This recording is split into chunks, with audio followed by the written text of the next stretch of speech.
Hello, I am Eric Stenlake from Energetic Life Now. Welcome to the Spanglish World and Her Networks on Zingo TV, channel 250 and 251.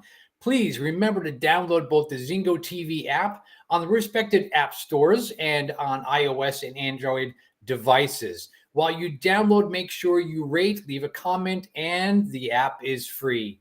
Zingo TV is also available on Google Chromecast, Amazon Fire and Fire TV sticks, Roku sticks, and also on all smart TVs 2016 and forward.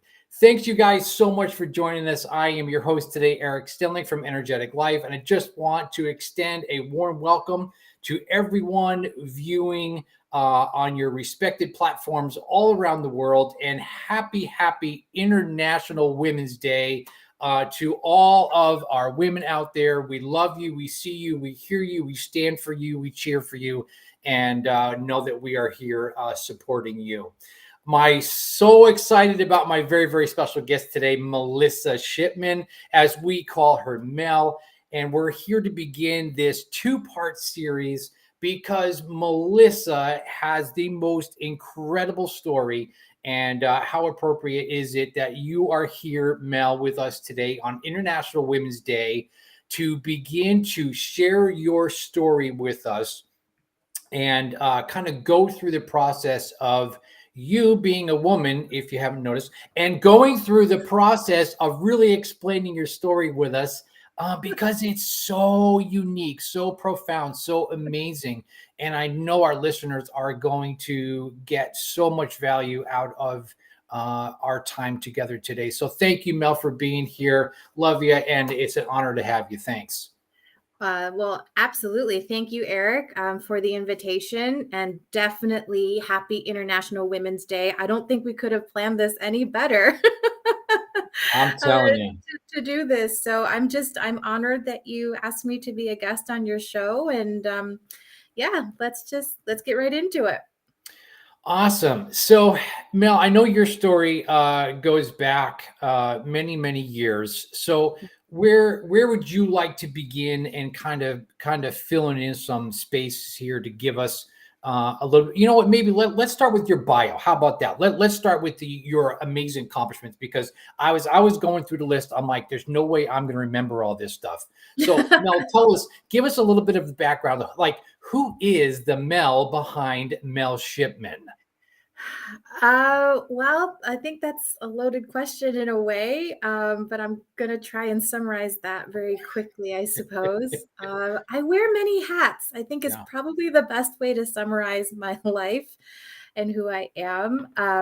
I am a first generation born Asian American woman. My parents came to the United States from Cambodia and France, respectively. And my brother and I were the first generation in our family to be born here in the States. So that is a major component of my social identity. Over time, I, became a mother of two children. They are the light of my life. And I am, for a profession, I do quite a few things. I am a full-time faculty at a global leadership development organization, working with leaders in organizations all over the world and helping them to be the best leaders they can possibly be. And also, I am a certified life coach, mindset coach. I work with women leaders and entrepreneurs to help them identify what their future state looks like and how do we reverse engineer that so that we can begin taking bold action on that future and that future state today. I've also written and published 3 books, I think, at this point. I think I did number 3. And then I have a social impact organization called Life and Ladle. We work to eradicate hunger and food wastage in our community. And and I was the executive producer of a documentary on Amazon Prime, When the Soul Cries, Trauma, Tears, Triumph, which was in conjunction with the Fearless Storytellers and the book that we published with that. So I think that's it. So viewers out there, now you're understanding why I asked Mellisa to be here for International Women's Day. Like, holy moly, like that is a bio of bios. Like that is, you're such a power woman, and such a boss mom, and it's just amazing, all that you've accomplished. But let's go ahead and go back, if we will. As you mentioned, you with your family coming here, Mhm. from Cambodia, right? First generation, you and your brother, and your parents are here. And take us through a little bit about that, as first generation Asian Americans here in the U.S. Yeah, great question. And actually, I'm very thankful that you asked that, because I don't think that's something that we often talk about. The Asian American community tends to be a little less vocal Mhm. in our journey and our history and our time here and who we are. And I think we've also struggled in trying to figure out that real identity of who we are as an American, as an Asian as well. And that's been my own personal struggle, if you will. First off, hi mom, hi dad. Can't be on TV and not say hi to your parents, right? Right? Um, but I remember growing up and feeling like I had to live sort of two different identities. So Mhm. in school, I was Mellisa. I was, just trying to fit in with all the other kids and everything like that. It was a little difficult to do because obviously I looked different from everybody else. But as soon as I got home from school and I walked through the door of my house, it was very much Cambodian. It Mm. was, all of the cultural norms that come with being raised in a traditional Cambodian house. And there were nuances and there were different ways of living and being a family, and they contradicted oftentimes who I had to be in school with my friends. Mm. And so I grew up sort of feeling split into two versus learning how to merge and blend into one. And it wasn't until probably when I went to college, that I started exploring, who am I actually as a person, and and then it really wasn't until my 30s that I began to really start feeling a lot more empowered and encouraged to actually be that woman out loud. Yeah. So there's, I'm kind of skipping over some decades here, to keep things short, but that part of my identity has never really been solidified until most recently. And that really just came about figuring out my personal expression of being an Asian American woman Mhm. and feeling no longer compelled to uphold various stereotypes, and maybe even letting go some cultural beliefs as well, because they weren't necessarily fitting into the life that I want to live. So Right. Right.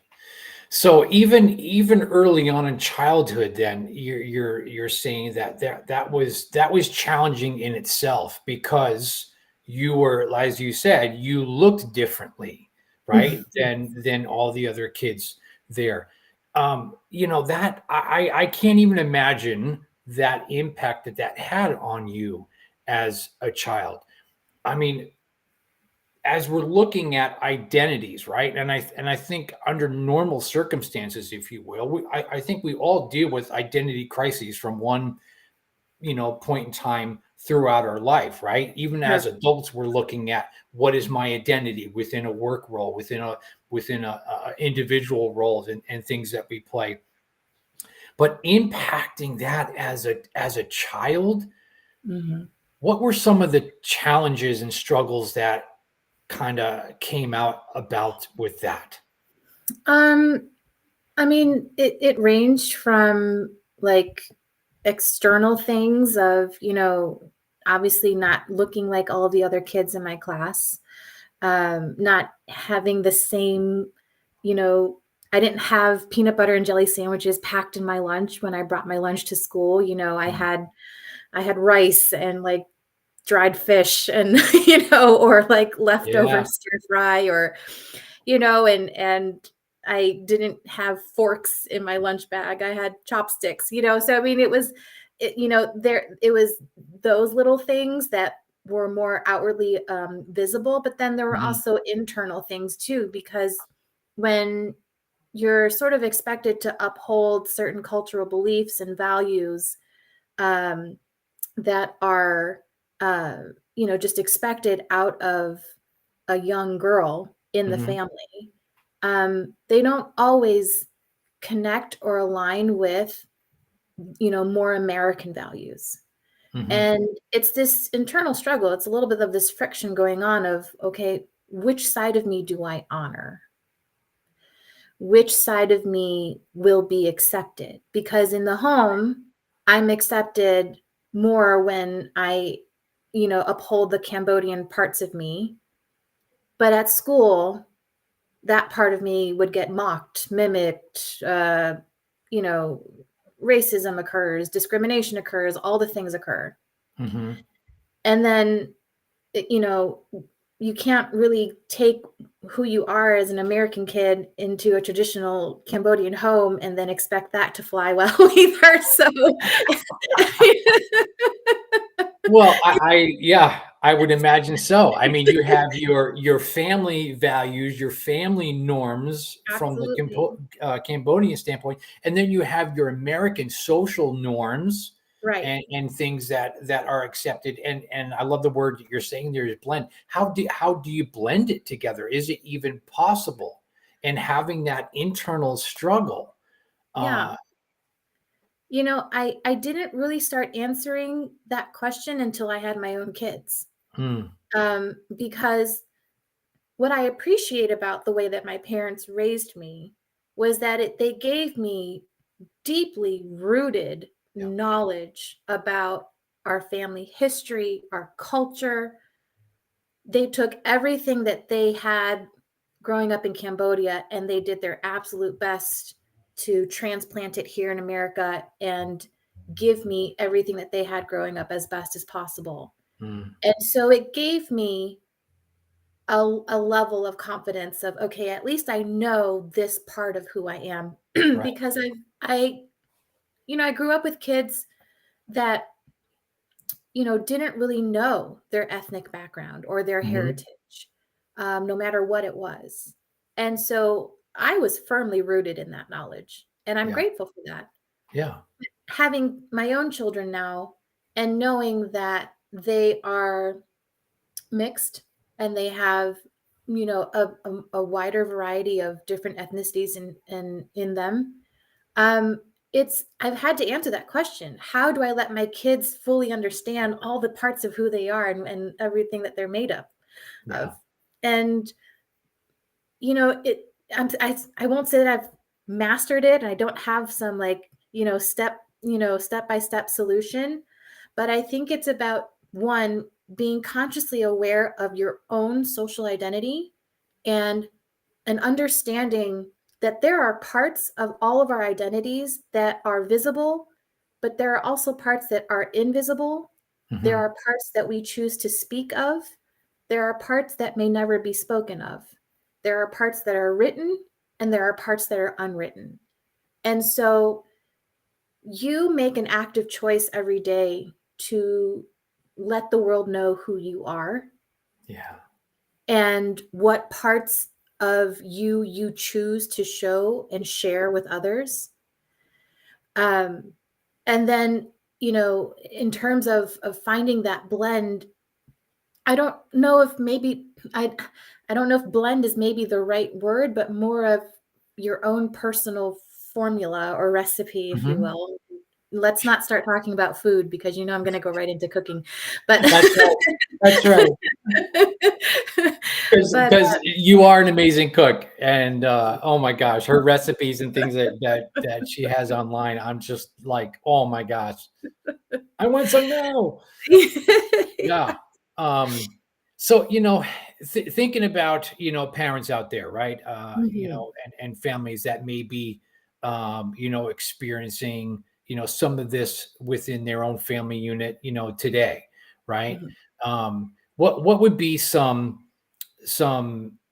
maybe advice, if you would, that you would say, if I could go back to that little girl, what would I say to her about Um, that internal struggle that you were mhm. dealing with? Yeah, that's a good question. I would 3 words: love yourself enough. Love Mm, yourself enough to do right by you. Love yourself enough to stand by your own side. Love yourself enough to use your voice in a way that spreads light, shares joy, gives hope, helps someone else. Love yourself enough to know who you are and to understand that you're here for a particular reason and a particular purpose, and that you are as unique as your fingerprint.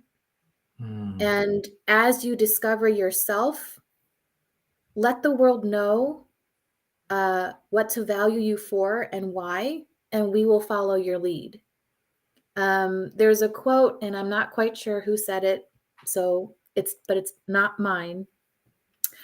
Um, but it's something to the effect of, um, "Do not put a small value upon yourself, because rest assured the world will not raise your price." jeez. And if Yeah. we if we don't take the time to teach our children how to value themselves, how to love themselves enough, just enough to do right by themselves and to stand by their own side. Like, I think we would grow up in a world where people would feel secure in themselves enough to not break other people down. Mhm. They would feel secure in themselves enough to want to help somebody else more. Um, and part of that, and this is part of my work as a mindset coach, is understanding the mental paradigms that we have in our heads that we operate and make decisions under. Right. And a lot of that is informed by the language that we use to Mhm, ourselves. And something I often tell clients is, we're all born with a voice, but not language. mhm. Language is something that we learn based on where we grow up and who's in our community, but we use language to make connections between ourselves and the world. And it's similar to our inner voice. We have an inner voice Yeah. and we're born with it, but not language. And our inner voice picks up the language that it hears from everything in our external environment about how do we talk to ourselves? How do we talk to another person? And it becomes that default language Mhm. that inner voice uses. And when we're not aware of the way that we speak to ourselves, and it becomes more evident in the way that we treat others, that language becomes more Yeah. evident. Yeah. We Wow. have to be mindful of that, Yeah. because if we don't start being intentional with giving ourselves and our inner voice language that uplifts, that encourages, that assures, that heals, that helps, that provides hope, there is no way we could expect that person to do that for somebody else. Mm. And Wow. so that's a long way to say I would tell parents to teach their kids how to love themselves enough. Yeah. Oh gosh, that was so rich and so beautiful. I mean, parents out there, how empowering is that, if you create that system of which you allow your child to know and understand and be able to express Mhm. those types of thoughts and feelings, to be able to navigate themselves. How much happier will they be? How much more joy and fulfillment are they going to find? Because that internal dialogue, as you're saying, Mhm. is speaking that goodness, that hope, and into themselves. Mhm. And I love how you said that. Like, if you do this, meaning the kid, if you take that on, that's empowerment piece. I am here to help support you and walk with you in that journey. Absolutely. Oh, And that's our role as parents, is man. to whether we know it or not, our actions and our dialogue to our children and to others about our children confirms and validates what they think about themselves. Absolutely. And if we are not aware of how our children think about themselves until they become older and they get a little bit more solidified in their ways of doing things or decisions that they make or just how they carry themselves, we've sort of missed that boat a little Sure. bit. Sure. The formative years of a child, and I'm not a psychologist or anything like that, but I've learned a little bit about how important it is to parent your child in these ages 0 to 8 years, because it forms that core belief system in that time. And Yeah. as a child grows older, their core beliefs and their core values, it's like the trunk of a tree, like branches start to grow and other values may form, but they get to a point in their life where then everything that they believed gets tested. I mean, it Mm-hmm. happens to everybody. Yeah. Yeah. And so you just have to be careful as a parent of what are the beliefs and values that I'm instilling into my child based on their interactions with me, and Right. how do they relate to someone that they call parent or authority, or someone that they look up to. Mm-hmm. Mm-hmm. So yeah, that's key. It's not Yeah. easy. Thank you, Mellisa. Thinking about what you just said about that 0 to 8 in those first years of really solidifying, all that for them, because what that is going to do now is in those next years of transitioning, right? And we Mhm. see this with elementary school. There are certain milestones of transition, usually in that third to fourth, or fourth to fifth, or fifth to Mhm. sixth, middle school, right? And if we're not able to instill into our kids the correct, and I'm going to say that again, the correct things, not based on external belief systems, but based on the values that we hold dear as a family, that Mhm. are raised in truth, that are raised in love, the society is going to swoop right in there and pick that kid up and Exactly. teach them all the things that we don't want them to, to have instilled Yeah. within them. And then Yeah. and then what? And then we're in that spot where then now we've got kids in crisis, Right. right? And I think also I would add on to that, um, some visual imagery, if you will, of Mhm. a person's character and identity having holes Yeah, that society ends up filling. yeah. And so we send our kids out as young adults, and they're not feeling whole or complete within themselves or Mhm. secure within themselves. And we let them go. Right. And society can fill the holes any which way it wants to. Yeah. One of the things that I started doing with my children when they were both 2, so, you know, Ellie, when she turned 2, she took on the list. But when my son Elijah turned 2, I noticed that he was struggling in daycare to transition to things. Um, he was just having a little bit more of a difficult time than some of the other children in the class. And it was concerning me a little bit because I saw that he struggled with wanting to play with others, and of course when you're young you learn by playing, Mhm. and I was just curious about what I could do, and so I started having Elijah say his truth every morning. And it would be, "Okay, buddy, what's your truth today?" And he would say, "I'm strong, I'm smart, I can do it, I can do anything." And that Mm. would be the official send off to school and to his classroom. Wow. And That's so, what, hang on. We got to hear that one again, because I know around the world people are like, wait. What was that? What did you say? I am Can you say that strong. truth again? Yep. I am strong. I'm I'm smart. I can do it. I can do anything. And the intent behind that is to start building internal language for Right. his inner voice to use Mm-hmm. Mm-hmm. that becomes so familiar to him that in the moment in which he's met with adversity, that is the language he uses. Yeah. And then when my daughter turned 2, so she listened to her brother saying his truth in the car on the way to school every morning. So when she turned 2, out of nowhere on her own, she said, I'm strong, I'm smart, I'm beautiful, amen. Why am I not surprised? Listen, for the viewers out there, this girl does not lack confidence. Okay, No, she doesn't. Melissa and I have been together on a Zoom, and she hears something in the kitchen and goes out there, and Ellie at, I don't know, 2 or 3 is making spaghetti all on her own. So Yes, this, exactly. yeah.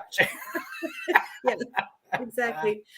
And I think I may have set myself up, because when I was pregnant with both of my children, I actually started the building of their character when they were in my womb.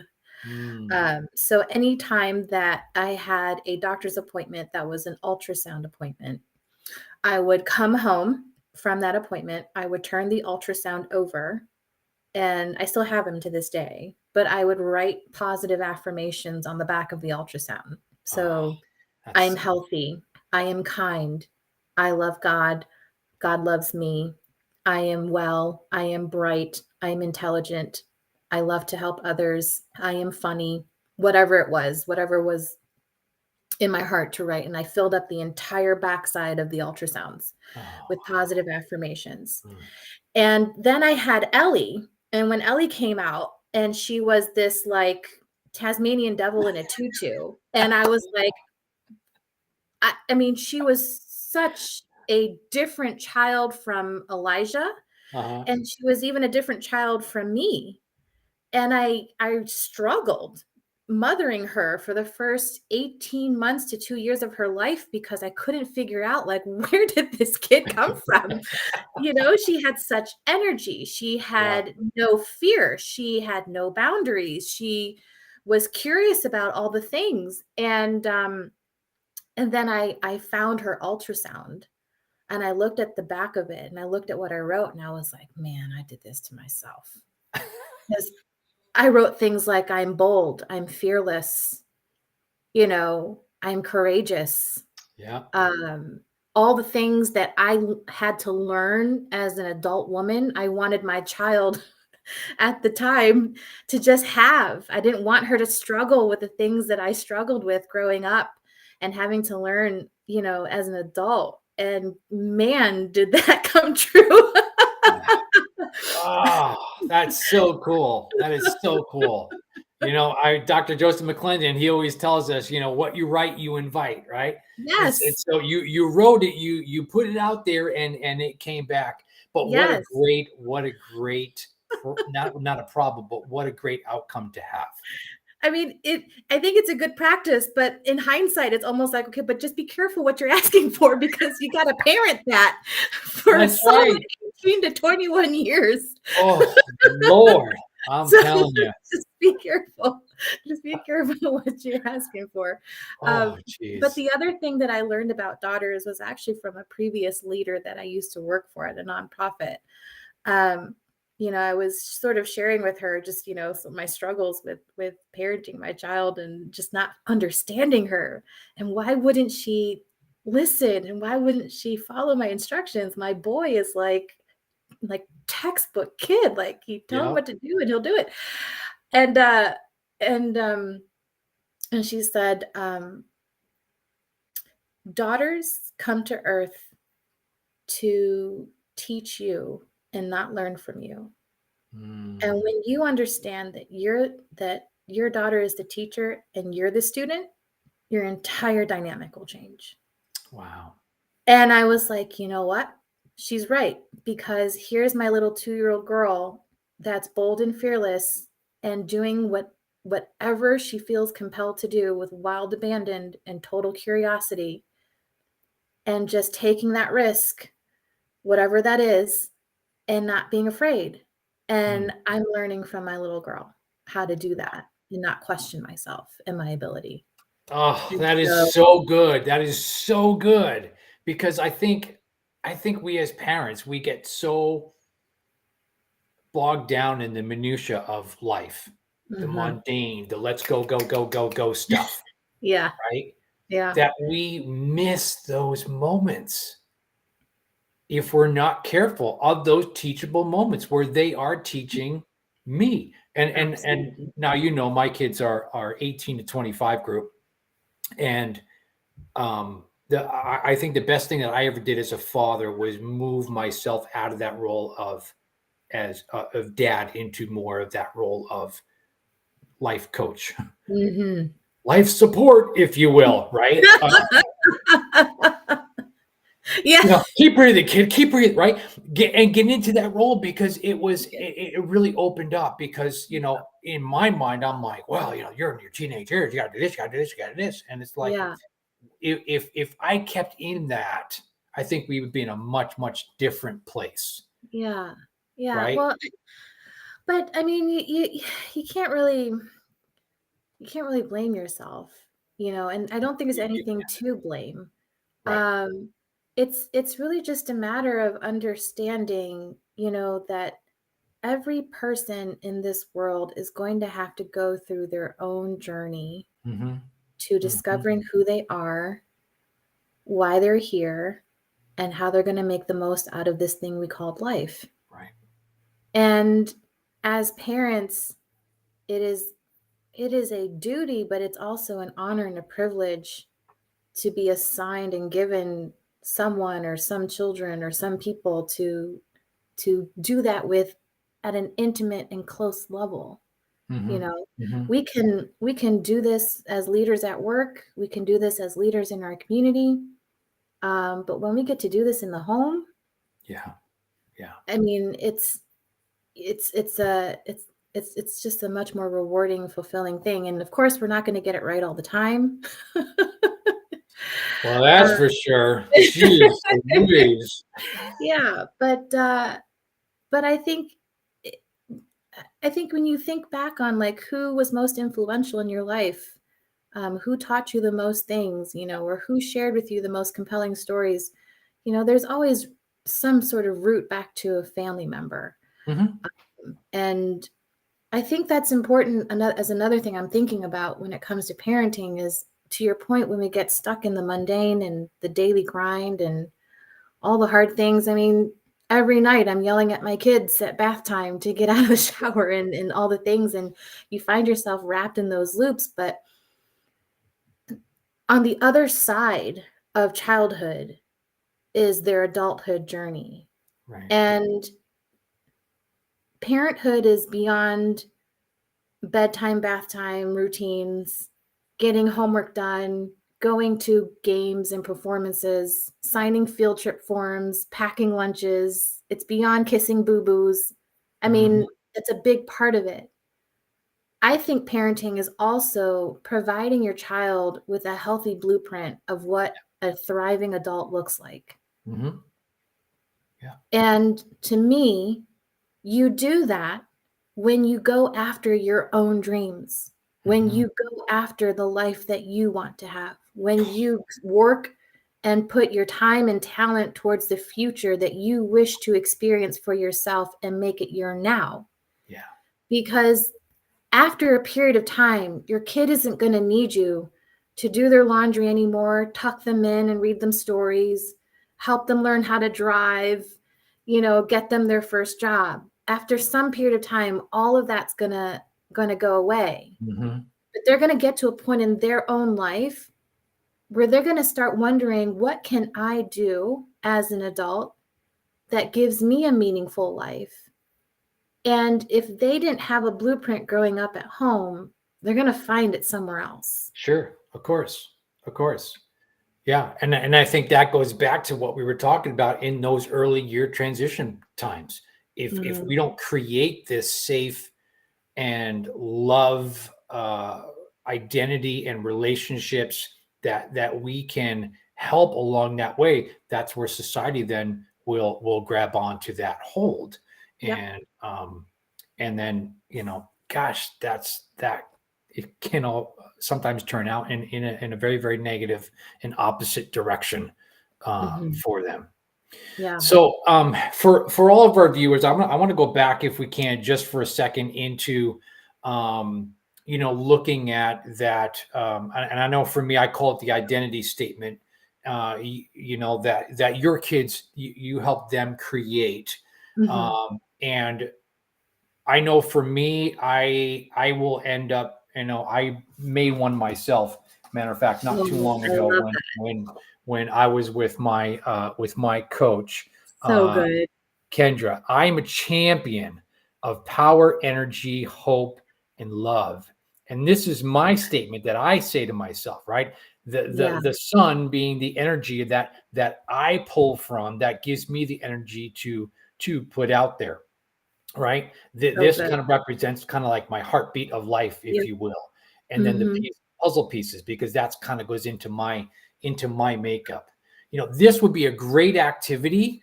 And actually, for those of you that are watching it and get onto my Energetic Life Now Facebook page, I'll actually going to post an identity statement process on there that you Mhm. guys can do at home with your kids, and Yeah. and also for yourself, right? Because if we're going to live in and by example to our kids, we Mhm. first need to model that. We first need to show them. And I go to my kids and I say, "Hey, look at this." And of course, they're at the age now where it's the eye rolls. Whatever, Dad. It's all your self-help stuff. If you weren't so messed up, maybe. No, it's they. But then again, at the same time, just like showing that, modeling that, Yep. that's the space that I want to be in, helping them to create themselves, Mhm. right? Absolutely. Yeah. Absolutely. I love that you did that, and I love that you have it posted somewhere that you'll always see. Um, it's making me think of I feel like we did this together on a project that we worked on together or something like that, but, We may have. we probably have, but, you know, I mean, I'm sure many people are familiar with, vision boards. A lot Mhm. of people do vision boards, particularly at the beginning of the year when they want to have a collection of themes and images and words that they want to be inspired by for the Mhm. year. Do something like that for your children. I heard somebody do instead of a vision board, an envision board. What do you envision for Mm, yourself? And really just solidifying what is one core theme, or what is one big idea, or what is or even one small goal that you want to develop consistency on yeah. for yourself, for your family. I know families that have family mottos, families that have like annual planning meetings at the end of the year. And that's as a family unit, they decide on the goals that they're going to do as a family. Mhm. I mean, your kids are never too young to involve them in Right. the actual running of a family, Yeah. and getting them to understand that you play a part in this family, and you have a responsibility that you can uphold and contribute, Mhm. uh, and that makes this family whole or solidified or strong or whatever it is. Yeah. um, yeah, involve your children in that process of Yeah. defining who your family is as a unit, and that I think will also help them understand who they are as a person. Mhm. Yeah, I love that because I can vividly remember Jen and I doing that years ago when the kids were small. We did that at the turn of the year, and it actually, because we were cutting pictures out of magazines and we were drawing things, um, and then we got into that. Well, what do you think our family stands for? What do you think we should live by? What Mhm. we should live? And we landed on two things, right? Trust was the big thing. Yep. And so that we broke that down, and it came out into Stenlake's Tell the Truth, Mhm. Be Kind to Everyone. Mhm. Simple, They could remember it. We all adopted it. And how many times over the years we circled back to that? Yep. And so So we're in a position here where the kids were, I don't know, let's go back to middle school, early high school, and we would start the conversation. Just want to remind you, our mhm, family mission or our family motto is Stenlake's tell the truth. You're never going to get in trouble for telling the truth. There might be yep. consequences for the actions, but you're never going to get in trouble with us for saying the truth. And so Mhm. we built that and incorporated that into how we operated as a family. I love that. In our house, it's uh, spread joy, Hmm. share our ideas, and oh, the third one, it's off the top of my tongue. Um, oh goodness. No, That's all it's right. at the It's tip all of my tongue. good. Share joy. Oh, use our energy for good. That's what it Oh, is. love Use our it. energy for good. I love it. Spread joy and share our ideas. Yeah. I love it. I love it. That's phenomenal.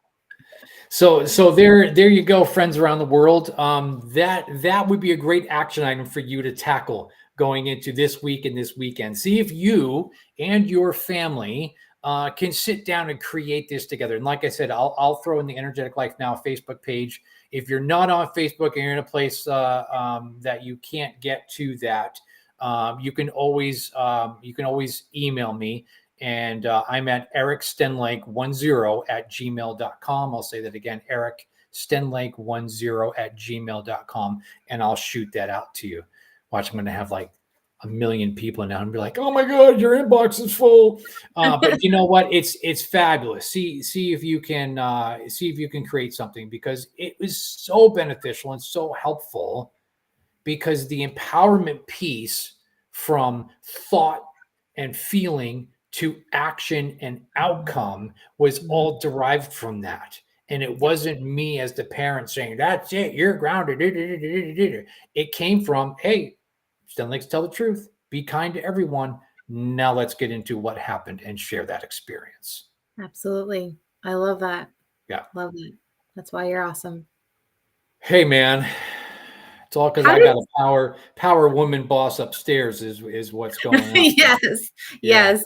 Jen is definitely an amazing I don't even know how she does what she does, but I she don't is. either. I don't She's her either. That's own powerhouse. I should have her as a guest. Should I Yeah. have my wife as a guest in the show? I'm kinda iffy on that one because I think there's a lot more that she knows that I'm not That's sure. right. If she were to reveal the real me, like the Wizard of Oz, do not pay attention to the man behind the curtain. Yeah, exactly. I feel like Oh, Jen would good have a Lord. lot more stories to tell that, Oh, I'm telling you. So we've got a little bit more time here, Mel. So can we kind of get into that next phase of your life, if you will, and let's kind of get into your transition time, Mhm, kind of like high school, and knowing what you were dealing with identity wise, um, and the things that you were mentioning, how you felt different, and the being made fun of, the racism, mhm. anything like that. What did it look like for you in that transition into high school? I think if a a more richer experience of time would probably have to be around college, to be Mm, honest. cool. Yeah. Um, College was when I felt a little more free to ask myself questions, Mm, um, that I didn't feel safe to ask myself before. And the biggest transition I made in that time was actually, becoming a Christian. mm, I grew up with, Buddhist, that's mhm. a faith that is predominant in a lot of Asian cultures. Yeah. And growing up, my family and we went to temple a couple times a year, for various ceremonies and holidays and traditions and things. Um, but I had a friend named Sam, and she and I were playmates. We were little girls, and she was a Catholic. And I remember playing in her front yard one day, and she was telling me about her first communion and just sort of giving me an idea of what that was like. And she said to me, God hears your prayers too. And I grew up wondering about that. And I would do the silliest things to see if God was really real, which I probably won't admit now, but I had my ways. I think we all have I had my in ways, one right? time or another. Yeah. And so when I went to college, that's really when I felt a little bit more free to start sort of asking myself more about who I am inside.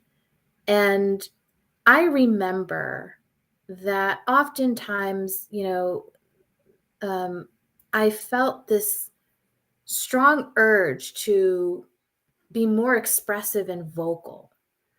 And the Buddhist faith is very much internal and peaceful and calm, and it's beautiful in its It is. own right. But it wasn't quite a good fit for who I felt I was becoming. Yeah. And then I found how, the Christian faith encourages praise and outward expression of love and everything. And I just felt like I had found this huge missing piece to who I really am. And I made the decision on my own. I think it was the first decision I made by myself for myself. And it wasn't easy at first, but I will say it's the best decision I ever made. Wow. Wow. That is so beautiful.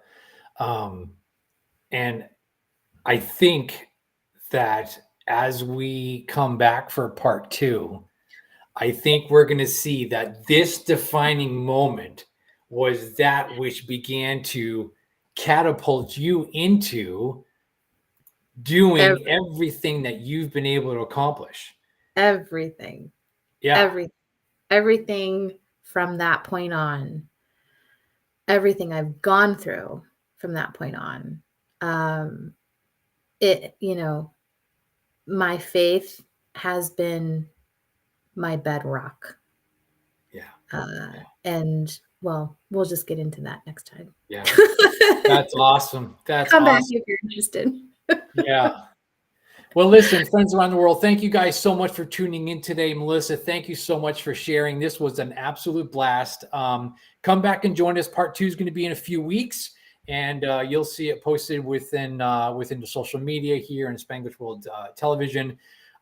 This show can also be heard on the Spanglish Radio Network, and you can find that out on HTTP, I always get that confused, spanglishworld.ca. And for all the news and programming, go to Spanglish World. Watch it, hear it, read it, download it, and live it. Thank you guys so much for joining us. We'll see you soon. Thanks, everyone.